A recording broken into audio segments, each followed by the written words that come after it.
Minsan, sa bilis ng oras at mabilis din ang takbo ng mga araw, mga buwang dumadaan, palagi tayong abala sa pakikipagsapalaran sa buhay.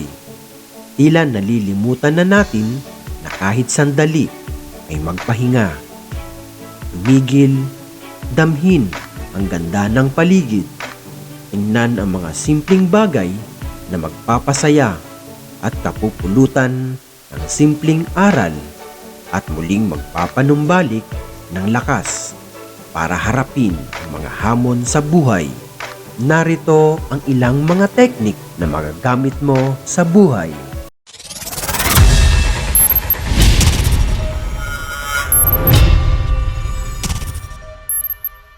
Uminom ka kung saan ang mga kabayo ay umiinom dahil ang kabayo ay hindi kailanman iinom ng maduming tubig. Ilagay ang iyong kama kung saan natutulog ang pusa dahil mahilig ito sa kalmadong lugar.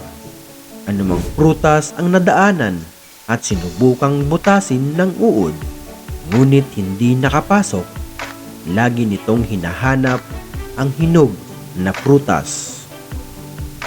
Itanim ang iyong puno kung saan naghuhukay ang mga hayop, sapagkat iyon ay matabang lupa.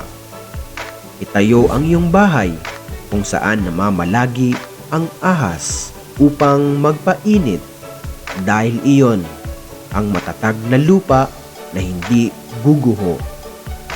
Maghukay upang mahanap ang tubig kung saan nagtatago ang mga ibon mula sa init.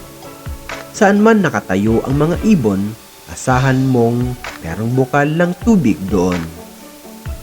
Matulog at gumising kasabay ng mga ibon, yun ang susi para sa tagumpay.